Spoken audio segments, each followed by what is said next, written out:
Well, good morning, ladies and gentlemen. I say it every month, but certainly no one can deny today that we live in interesting times. I never expected to see the day when my old hometown of Baton Rouge would be the largest city in Louisiana. Today the news is reporting that the live oak trees and magnolia trees along St. Charles Avenue, the leaves are turning brown. All that salt water may in fact kill them. I have an elderly cousin, my dad's first cousin. The cousin and her husband are in their 80s. They live in the town, or lived in the town of Lacombe, which is next to Slidell and is heavily damaged, and we have not been able to get on the web or any other way any knowledge about Dot and George Forrester. But on the other hand, we can take some satisfaction perhaps in knowing that the levee board, the government body charged with building levees, I see news coverage that they have invested in a casino and in a marina in the New Orleans area. We're going to go out of order here because our speaker has to address the Congress or a meeting called by the speaker, and so I'm going to introduce Chaz Sarami, who is going to introduce our truly outstanding speaker. Chaz is a development officer here at the Institute. He works with Institute supporters in 27 states across the country. He involves our donors, talks about our programs, our successes, our plans, and our vision for the future, and it helps the donors achieve their philanthropic goals. Chaz is a veteran of dozens of political campaigns in Virginia and in his native state of Maine. In addition, Chaz has worked as a political consultant on a number of statewide candidate and referendum campaigns, including Casinos No, a grassroots coalition of Mainers who defeated a $7 million Las Vegas-financed, big labor-backed casino referendum, defeated it in the state of Maine by 2-1. Chaz, come introduce our speaker.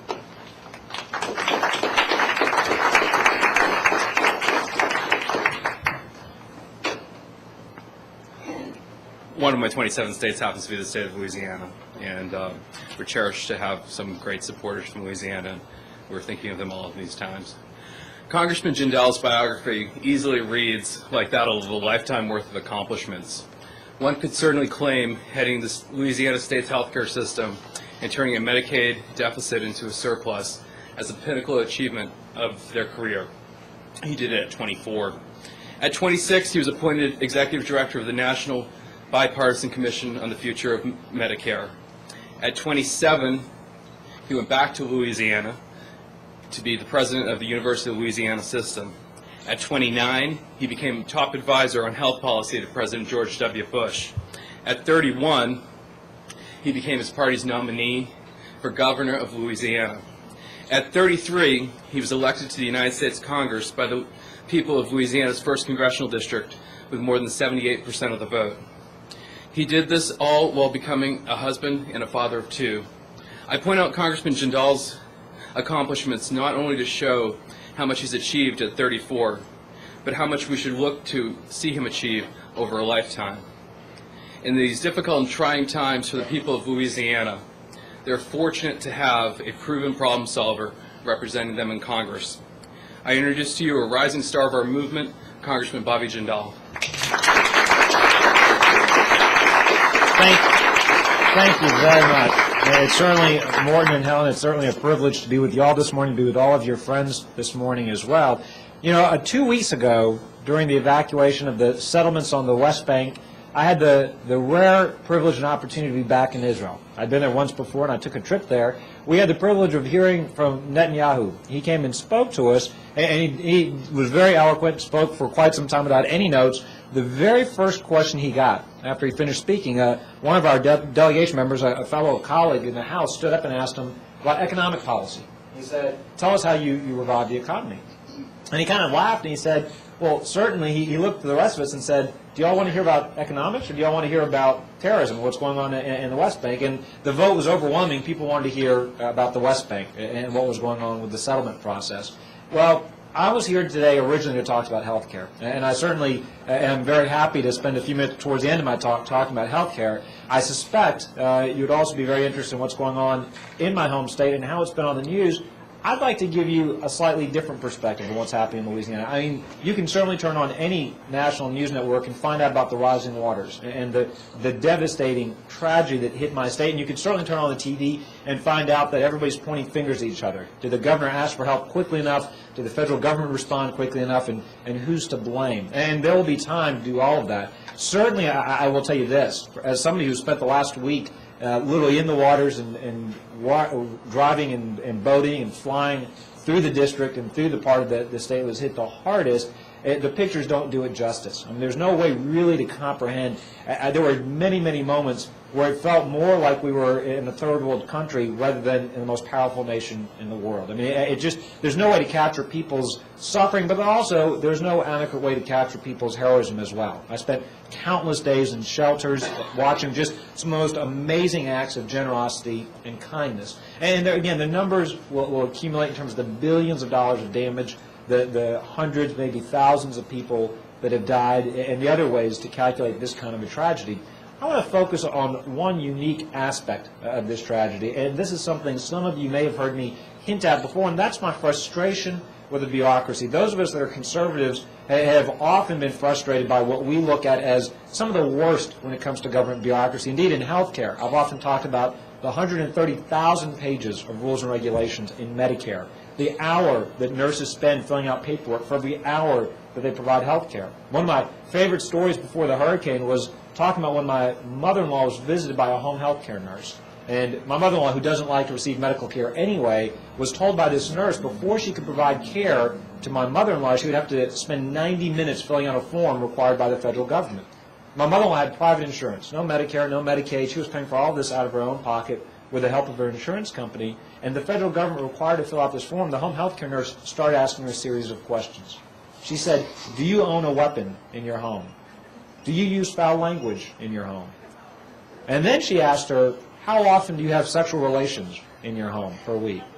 I don't know about you, but there's certain things I don't want to know about my mother-in-law. And I didn't want to hear the answer to that question. Well, the frustrating thing was I went and asked now CMS, then HITFL, why they were collecting this information, and the answer was scary.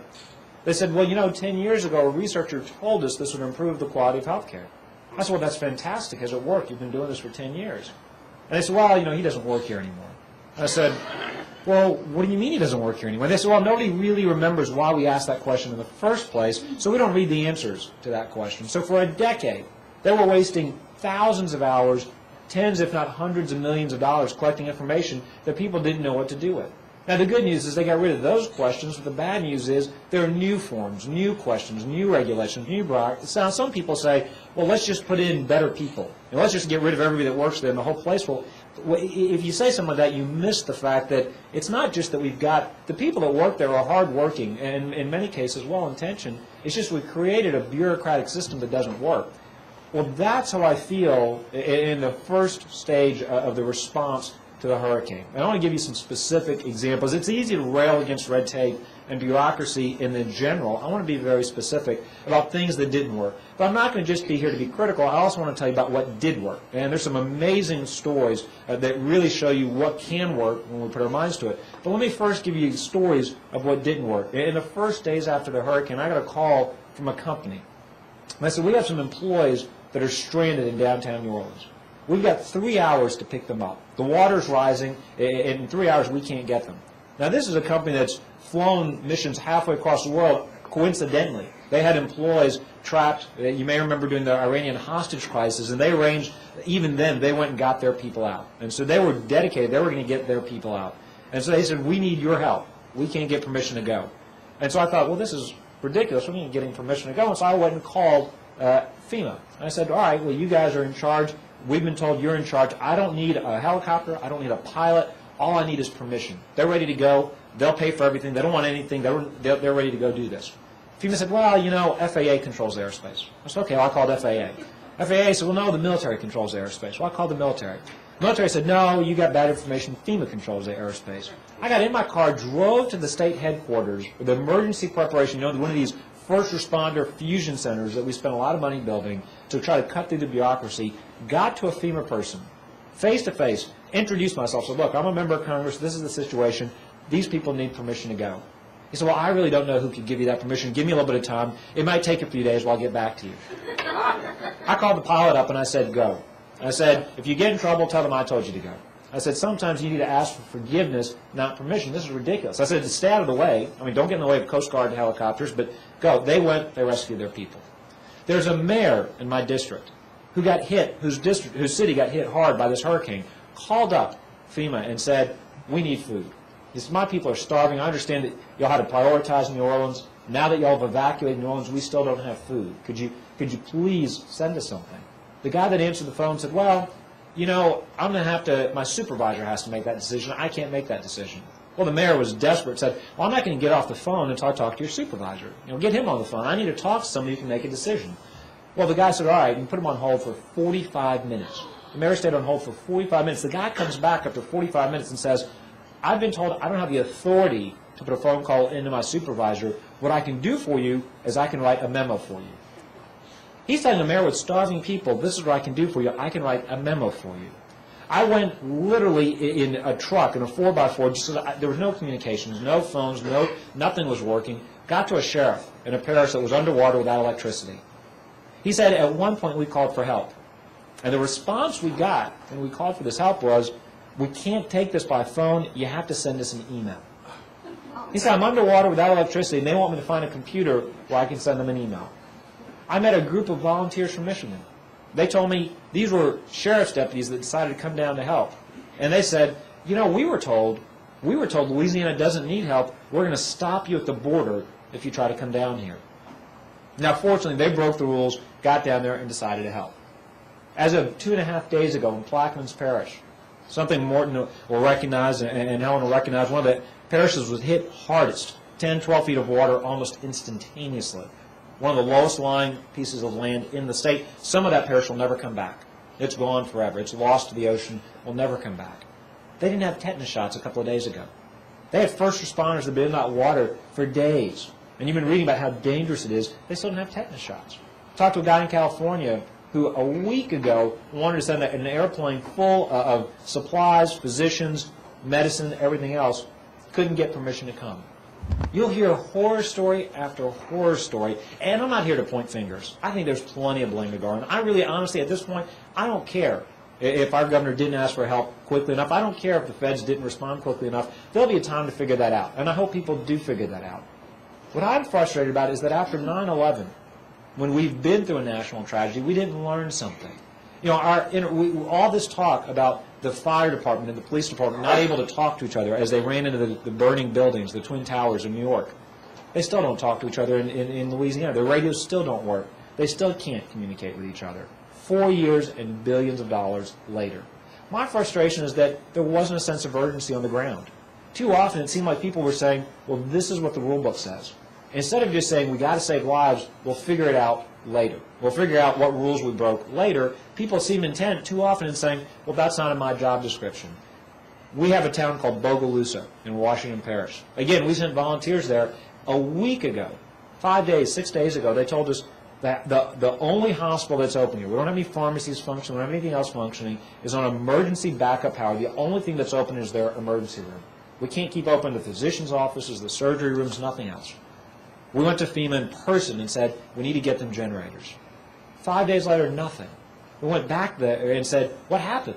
They don't have generators. And they looked and they said, well, we don't have any records of any kind of request coming in from Bogalusa. We said, what are you talking about? We came ourselves, we talked to you, don't you remember? And they said, oh, we figured out what happened. Our computers crashed in the meantime, so we lost all those requests. We don't have any record of anybody that called in the meantime. There's a town up in Washington Parish. There's a town called Sun. They didn't have water. They didn't have baby formula. They didn't have food. A week after the hurricane came. A town called Varnado.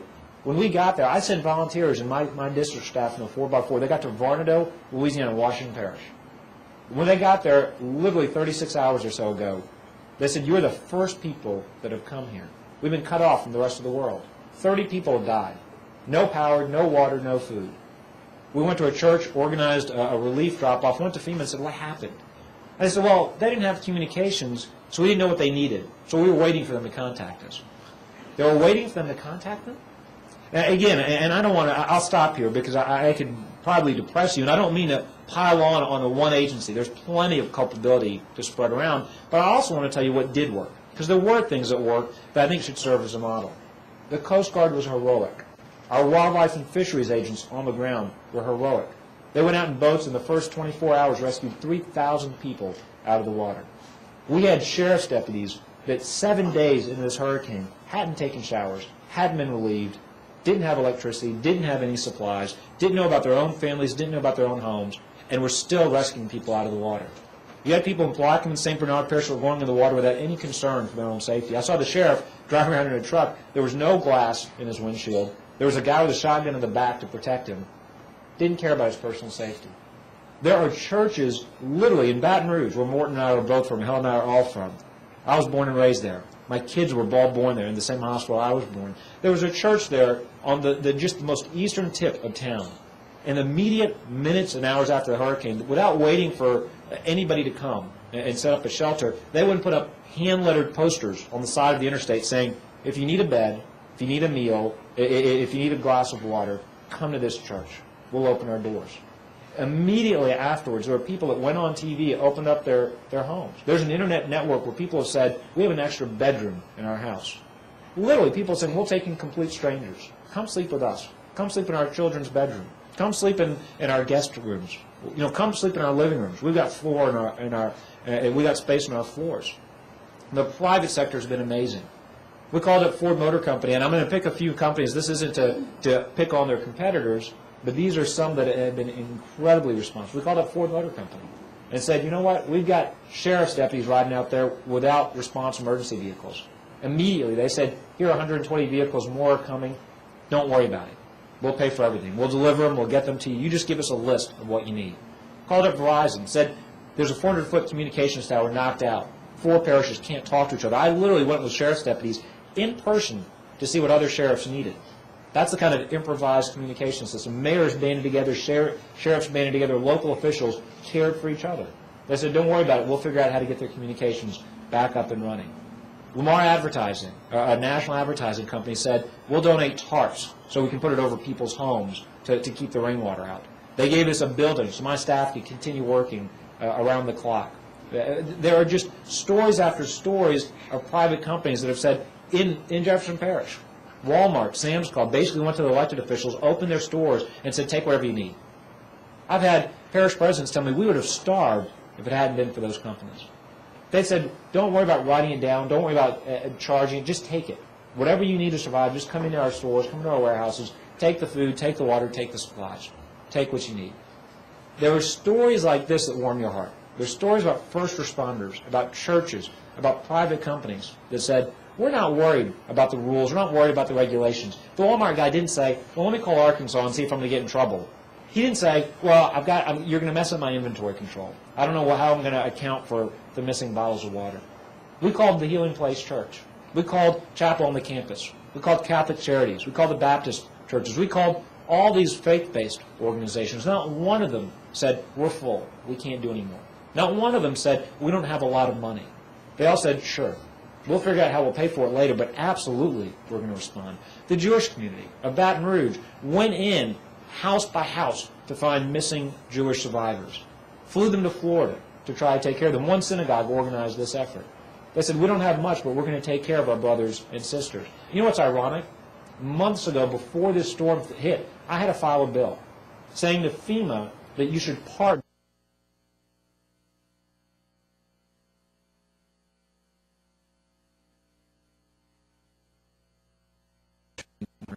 We're not going to the Healing Place Church because our rules don't allow that. I had to file a bill to say don't discriminate against faith-based groups. Now, to his credit, this president, through an executive order, has ordered FEMA to work with faith-based groups, but there's no legal or statutory protection. In previous disasters, they've not worked with faith-based groups. The very first bill that I filed that got passed was a bill to tell the IRS you shouldn't tax people when they get disaster relief help. Now, why would you need to do that? A couple of years ago, there was a flood in Slidell, a community that got hit hard again with this hurricane. Well, they rebuilt their homes. The IRS came after them and said, we've never done this before. You know, for decades, we've given people emergency relief help. They came after them and said, oh, by the way, we're now going to increase your taxes. Now, you're talking about people that had to put up 25 to 45% matches to get the help that they received in the first place. Sometimes federal people knocked on their doors, subcontractors, and said, if you don't accept this help, you won't be able to buy flood insurance. These are hard-working people. I had families tell me, we don't want welfare. They were reluctant to take help from the federal government in the first place. But they took it under duress. And now the IRS has come 18 months later saying, now we're going to raise your taxes for that. Not only that, we're going to do it retroactively. They found people 5, 6, 7 years ago who had gotten help and said, we're going to raise your taxes. I have families tell me we're going to have to sell our homes to pay the taxes on the grants we got to rebuild our homes in the first place. Families are going to have to declare bankruptcy. I am so grateful now we got that bill passed. Now when you look at the devastation on the ground, you think of all the people. It is hard to overstate the devastation. 2/3 of my district were at least impacted in a very significant way. Over half my district isn't living in their homes right now. The breach in the canal actually happened in my district. And I'm not going to tell you gruesome stories about bodies or anything like that. There's no reason to do that. Just know, expect, for the next month, for the next 2 months, there'll be body counts on TV. There'll be images you don't want your kids to see. I've got a 3-year-old girl, you know, when the hurricane was first coming, we told her, pray, sweetheart, pray that for the people that are going to be in the path, pray for the families, pray for the houses. She saw the hurricane hit Florida first. She said, Mommy, why didn't the people in Florida pray? And we explained to her that, of course they prayed. Then the hurricane drove her out of her house. And she asked, Mommy, how come God didn't listen to my prayers? Now, I'm not the most eloquent theologian. Obviously, there are people a lot smarter than me that have explained why bad things happen to good people. I want to share with you one of my favorite books after the governor's race. 3 different people gave me a copy of this book. It's called A Purpose-Driven Life. You know, third time I got the book, it was by a pastor a week before the election. I said, all right, God, I get it. I'm supposed to read this book. I'm not an idiot. You know, it took me 3 times. I'll read the book. And I read the book. I didn't do it over 40 weeks like you're supposed to. I just did it in one sitting. I went to a place that the Blackwells may recognize, went to one of these Jesuit retreat centers back home, and called Manresa. And I did a silent retreat, read this book all at once. And it was an amazing lesson that comes out of this book. It talks about, it's a very simple lesson. You can be, it doesn't matter what beliefs you bring into it, but when you read this book, it talks about having an eternal perspective. That if we really believe what we hear in our churches and our synagogues every week, if we really believe what we read in our holy books and our scriptures and our Bible, if we really believe all those things, you know, I was teasing somebody. I said, they said, well, you don't look so depressed right after I lost that governor's race. It was a close race. And I said, well, why should I be depressed? You know, my faith doesn't teach that there's a special place in heaven for governors, and I can say now members of Congress. It doesn't matter what cars you drive. It doesn't matter how wealthy you are. Now, those of us in Louisiana will understand this joke better than others. My friend responded to me. He said, what makes you think that governors of Louisiana get to go to heaven? I said, well, that's not I said, that's not very nice. But the reality is we do have to have faith. We have to have faith that our Lord allows things to happen for a reason. We have to have faith that we can rebuild this. We live in the most amazing country in the world. We live in the most powerful country in the world. We live in a country filled with generous and compassionate people. I want to close this section by saying to you that I'm amazed. The people of Texas took in 225,000 people without asking, how are we going to pay for this? Who's going to relieve us? People of Arkansas, people of Mississippi. The first calls we got were people in Florida and other states that have already been hit by their own devastation. My dad volunteered last year. He went to Florida to help them rebuild after their hurricanes. We're getting calls from other people that have survived disasters. If anybody ever told you, if anybody ever questioned our country, during these times of crisis, you really do see that there are first responders willing to brave great danger and make great sacrifices. You see people are willing to dig deep and donate even when they don't have much. I think the lessons that I want to share with you today, and there'll be a time for reflection on what didn't work, who's to blame, and how we need to fix the bureaucracy and cut through the red tape. The reflections I want to share with you today, and I'll close on this, is that, one, I'm amazed, and I shouldn't have needed to have been reminded of this, I've been amazed by the ability of small, nimble, private companies, faith-based organizations, and others to step into the breach when large government bureaucracies didn't do what they needed to do. Now, there's no substitute. Secondly, there's no substitute for the military. When the military got involved, it's amazing how the situation changed on the ground. Tens of thousands of boots on the ground made all the difference. If you want to see an organization that's results-oriented, that doesn't worry about asking for permission, that says just get it done, look to our military. I mean, it was night and day. Before and after the military, it was night and day situation on the ground. Third, if you ever wanted to see an example of the need to adopt zero-tolerance policies, in the first days after the hurricane, you may have heard them say, well, we can't stop the looting because we're still taking people out of the water. That was exactly the wrong thing to say. Haley Barbour said, if you loot, we'll shoot. And stopped, prevented the devolution into violence. What happens is the government sometimes says we can only do one thing at a time. We got to rescue people, so we can't do security. We're doing security, so we can't do housing. The problem is there was a volunteer team from LSU that rescued 1,800 people. They stopped. They said, we're getting shot at. Students and professors, they said, we can't go out there anymore without a SWAT team. You can't simply say we're only doing one thing at once. You have to be able to do several things at one time.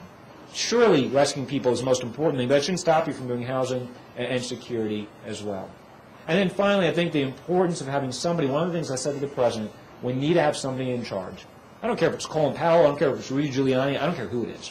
But you've got to have somebody clearly with the authority and the responsibility who can be held accountable, who people look to and can say, all right, he's in charge, it needs to get done, she's in charge, it needs to get done, they'll cut through the rules, they've got the authority, when they talk, it happens, and then you need to empower everybody below them to break the rules. There was a boat of refugees coming out of St. Bernard Parish. There were armed guards at one dock to turn them away because they didn't have permission to land there. There needs to be permission at the front line levels. The guy at the front line needs to be able to say, I'm making an executive decision, they can land, even if I can't get somebody on the phone. All right, now I've run out of time. I will say this, because I promised you I would talk to you about health care. It's very simple. You know, there's a lot it's a lot of complexity in our healthcare system, but it's very simple. The real question in healthcare is who do we want to run our healthcare system? The bureaucrats, or do we want patients working with their doctors to make those decisions? Once you understand that, you understand everything you need to know about Medicare reform, Medicaid reform, private insurance. And if you're kind enough, maybe I'll be able to come back one day and talk about all those different programs. But it's very simple. Who do you want in control? I don't know about you. I want my doctor, and I want the patients, not the government bureaucracy, making those decisions. Thank you for your prayers. Thank you for your support. Louisiana will be an even better state. Our hometown of Baton Rouge, I don't think will be the largest city in Louisiana forever, but I don't think more than one of the bad things that's happened, or the good things, depending on your perspective, all those people have now discovered Baton Rouge. I don't think all of them are leaving. So I want to thank you. I know I've got to get back to the House, and I do apologize for that. The Speaker asked me to come and address the conference and then to Congress about the needs, and he only made this request late last night. I've got maybe 3 minutes, so I'll take one or two very quick questions, and then I'll get out of here. Morton, I'm going to let you pick who asks questions. Bernie? Should New Orleans be rebuilt? Question is, should New Orleans be rebuilt? Absolutely, but it'd be foolish, and I know the Speaker got in a little bit of trouble with the interpretation of his remarks, but it would be foolish to rebuild the city without building the levees, the pumps, and restoring the coast. Now, the Corps estimates this hurricane, level 5 hurricane, was a once-in-a-200-year event. They said 99.5% chances it wouldn't have happened, the levees would have worked. The reality is it doesn't make any sense to spend tens of billions of dollars to rebuild a city if you don't spend a fraction of that money to protect it. There were 3 separate tragedies in Louisiana. We survived. A lot of people survived the hurricane. The hurricane actually went east. It was devastating, but it wasn't what caused a lot of the problems. The second tragedy was the breach in the levee, and that's what flooded much of the city and flooded much of the southeastern part of the state. The third tragedy was the violence and the lack of food, water, and medicines. So, yes, we should rebuild, but only if at the same time we're going to fix the levees, and if at the same time we're going to fix the response teams. For example, and we could talk another hour, why weren't there buses busing people out of the Superdome as the hurricane was coming, or even in the hours after the hurricane? Why wasn't there? And there are all kinds of things. There are 300 New Orleans school buses underwater. There are all kinds of stories about where was this, where was that. And again, I'm not interested in finger pointing at this point in time. But yes, we should rebuild, but only if we take those precautionary steps. It doesn't make any sense to rebuild and subject all those people and all that property to another disaster.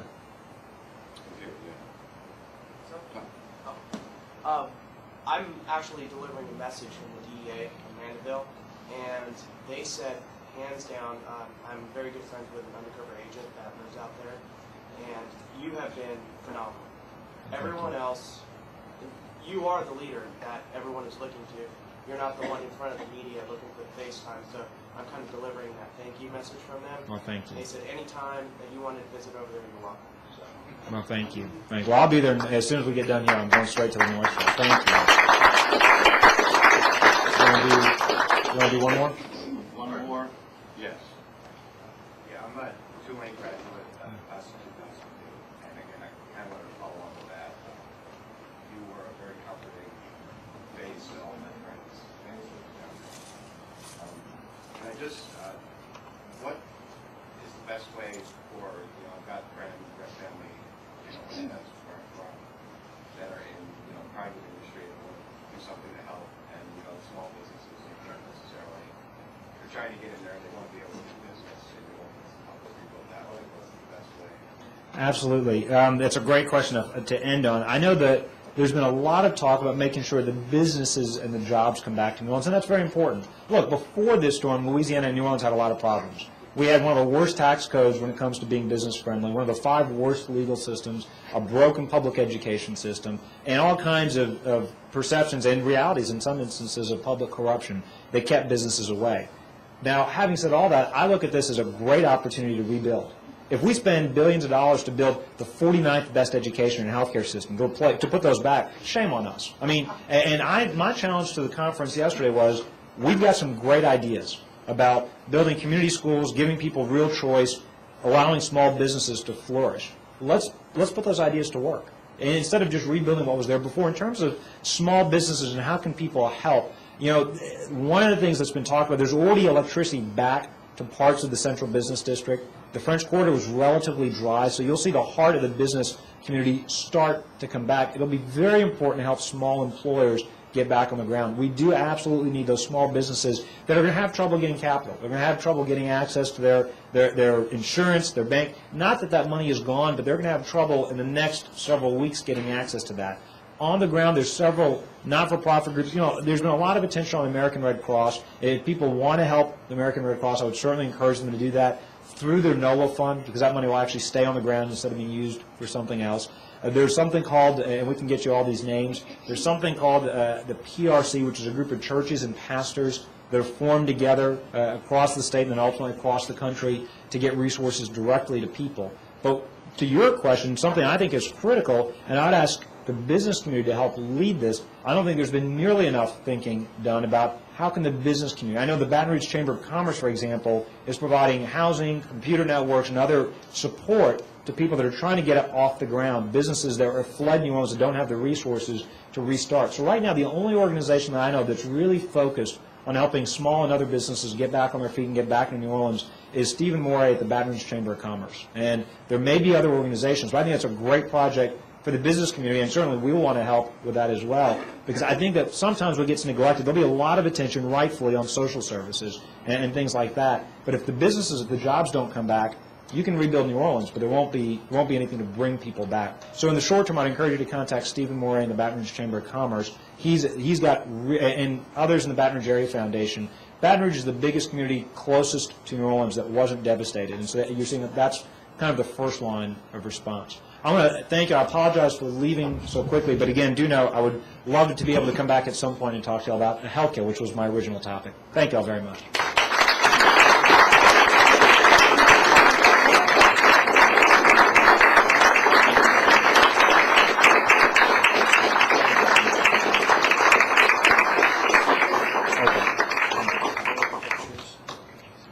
Wow. Incredible amount of factual information and analysis. What a terrific fellow he is. And my guess is if they had a revote in the governor's election in Louisiana, there would be a different result.